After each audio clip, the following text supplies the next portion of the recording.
আসসালামু আলাইকুম ট্রাইডল ফুলফিলের পক্ষ থেকে স্বাগতম জানাচ্ছি। আজকে লিঙ্গুইস্টিক্স এর খুব গুরুত্বপূর্ণ একটি প্রশ্ন পড়ছি। প্রশ্নটি হচ্ছে discuss the nativist theory of language learning অথবা explain the nativist theory of Noam Chomsky for language acquisition. বোর্ডের প্রশ্ন, অনেক গুরুত্বপূর্ণ। প্রশ্নটি এক নোট থেকে পড়ছি, যেটি আমাদের ওয়েবসাইটে দেওয়া আছে, সেখান থেকে দেখে নিতে পারবে। শুরু করছি।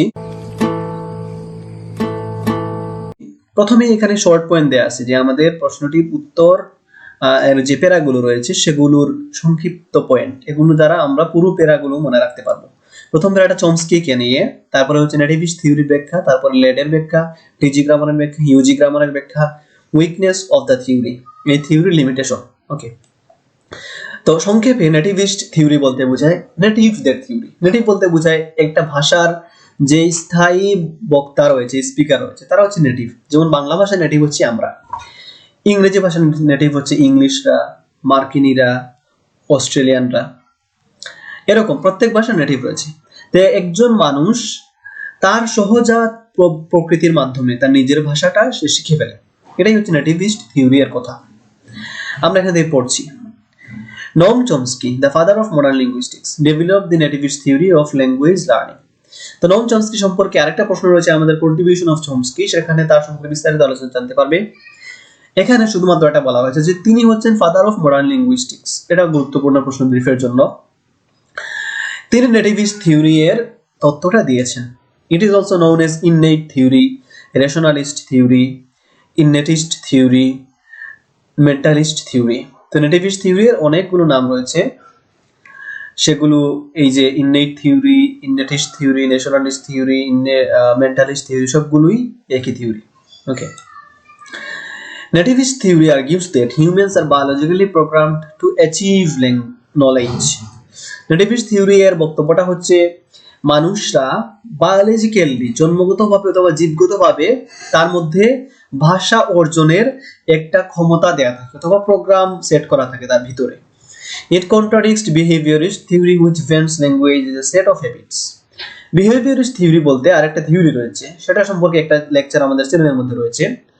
ওই থিওরিতে বলা হয় যে ভাষা মানুষ শিখে বিহেভিয়ার তৈরির মাধ্যমে, চর্চা করতে করতে, বলতে বলতে বলতে বলতে চর্চার মাধ্যমে, বিহেভিয়ার অভ্যাস তৈরির মাধ্যমে মানুষ ভাষা শিখে। তো এই থিওরি বিহেভিয়ারিস্ট থিওরির বিরোধী। এই থিওরি বলে যে মানুষ অভ্যাসের মাধ্যমে ভাষা শিখে না, মানুষের মধ্যে একটা প্রকৃতিগতভাবে ক্ষমতা সেট করা থাকে যার মাধ্যমে মানুষ ভাষা এমনিতেই শিখে ফেলে। ওকে, তারপরে আসছে এরপরের para, Chomsky reveal that the mind is genetically constructed with a device which is known as LAD. এখন লেডের কথা আসছে। লেড মানে হচ্ছে ল্যাঙ্গুয়েজ অ্যাকুইজিশন ডিভাইস, ভাষা শেখার যন্ত্র। তো চমস্কি বলছেন যে মানুষের মাথার ভিতরে একটা ডিভাইস সেট করা থাকে যেটাকে বলা হচ্ছে ভাষা শিখার ডিভাইস। এই ডিভাইসের মাধ্যমে মানুষের ব্রেইন এমনিতেই ক্যাপচার করে ফেলে ভাষা। এই ডিভাইসটাকে তিনি নাম দিয়েছেন লেড।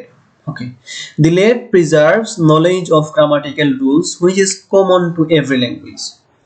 তো লেডের মধ্যে কি থাকে, আমাদের মাথার ভিতরে যে ডিভাইসটা থাকে সেটার মধ্যে গ্রামাটিক্যাল নিয়মগুলো থাকে যেগুলো সব ভাষার মধ্যেই রয়েছে। নরমাল গ্রামারের যে রুলগুলো রয়েছে সেগুলো প্রত্যেক ভাষার মধ্যেই সমান। তো এগুলোই সেট করা থাকে ব্রেইনের মধ্যে অথবা লেডের মধ্যে। It further allows children to understand the rules of their language. আর এটার মাধ্যমেই বাচ্চারা তাদের নিজেদের ভাষার নিয়মগুলো শিখে। Chomsky also disclosed the concept of TG grammar. ওকে, আমাদের এখন আসছে টিজি গ্রামারের ব্যাখ্যা। টিজি গ্রামার মানে কি? এটা হচ্ছে ট্রান্সফরমেশনাল জেনারেটিভ গ্রামার। একটা বাক্য থেকে অন্য কিছু বাক্য তৈরি হওয়া অথবা নরমাল মিনিং থেকে আন্ডারলাইং মিনিং এর দিকে যাওয়া। একটা সেন্টেন্সের নরমাল একটা সারফেস স্ট্রাকচার থাকতে পারে, সারফেস মিনিং থাকতে পারে, আবার চিন্তা ভাবনা করলে এটার একটা ডিপ মিনিং থাকতে পারে। এই যে সারফেস মিনিং, ডিপ মিনিং, এটার আলোচনাই হচ্ছে টিজি গ্রামার। ওকে, তারপরে তিনি ইউনিভার্সাল গ্রামারের কথা বলেছেন। টিজি গ্রামার ও transformational generative grammar transforms a sentence from surface structure to deep structure. Normally আমরা একটা সেন্টেন্স শোনার পরে যা বুঝি সেটা যখন আমরা একটু গবেষণা করে চিন্তা ভাবনা করি তখন এটার একটা ডিপ মিনিং বের হয়ে আসে, এটাই হচ্ছে deep structure. Surface structure is the actual meaning of the sentence and deep structure is the underlying meaning. Okay, তারপরে গেছে ইউনিভার্সাল গ্রামারে। Human ability to acquire language is innate. ভাষা শেখার যে একটা ক্ষমতা মানুষের মধ্যে থাকে সেটা ইননেট বা সহজাত, সৃষ্টিগত। This innate tendency to learn a language is LAD. আর এটাকেই বলা হচ্ছে LAD. LAD consist of huge universal grammar. লেডের মধ্যে কি থাকে, একটা সার্বজনীন গ্রামার থাকে যেটা সব ভাষার মধ্যেই রয়েছে। UG has a set of basic grammatical rules or fixed elements that are common in all languages. একই কথা, Chomsky defined this elements as language universal. তো ইউনিভার্সাল গ্রামার বা নর্মাল গ্রামারের যে বিষয় সব ভাষার মধ্যেই রয়েছে, এগুলোকে চমস্কি বলেছেন যে এগুলো ল্যাঙ্গুয়েজ ইউনিভার্সাল, ভাষার সার্বজনীনতা। তারপরে বলছে যে to find out the nature of land is not easy.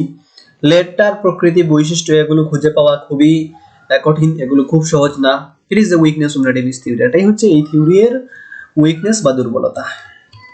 এটার আরো কিছু লিমিটেশন রয়েছে, যে it emphasize the syntactic structures and ignores phonetics, semantics, pragmatics. এই থিওরির মধ্যে সিনট্যাকটিক বা সেন্টেন্স সম্পর্কিত স্ট্রাকচার গুলো নিয়ে আলোচনা করা হয়েছে, কিভাবে সেন্টেন্স গঠিত হবে এগুলো, কিন্তু এখানে ফনেটিক্স উচ্চারণ সম্পর্কিত বিষয়, সিমান্টিক্স অর্থ সম্পর্কিত বিষয়, প্র্যাগম্যাটিক্স বাস্তব ভিত্তিতে অর্থ নিয়ে আলোচনা, এই বিষয়গুলো নাই। এটা হচ্ছে লিমিটেশন। আরেকটা লিমিটেশন হচ্ছে fails to address the semantics structures which language forms depend on heavily। Semantic বলতে বোঝায় অর্থ সম্পর্কিত যে গঠনগুলো রয়েছে সেন্টেন্সের মধ্যে অথবা ভাষার মধ্যে, সেগুলো নিয়ে এটা আলোচনা করে না। এটা হচ্ছে তার আরেকটা দুর্বলতা। তো এই হচ্ছে আমাদের নেটিভিস্ট থিওরি অথবা মেন্টালিস্ট থিওরি অথবা রেশনালিস্ট থিওরি অথবা innate theory, innatist theory, ইন্নাটিজম, mentalism, নেটিভিজম, এই সবগুলোই হচ্ছে এই প্রশ্নের উত্তর। আশা করি সবাই বুঝতে পেরেছো। যদি না বুঝো অবশ্যই কমেন্টে জানাবে, এবং লেকচারটি কিরকম হয়েছে সেটিও কমেন্টে জানিয়ে দেবে। যে সকল ফ্রেন্ডরা এগুলো পায়নি তাদেরকে দিয়ে দেবে এবং চ্যানেলটি সাবস্ক্রাইব করে রাখবে। ধন্যবাদ। ভিডিওটি ভালো লাগলে লাইক করেন, নতুন নতুন ভিডিও দেখার জন্য সাবস্ক্রাইব করে দিন। সাবস্ক্রাইব।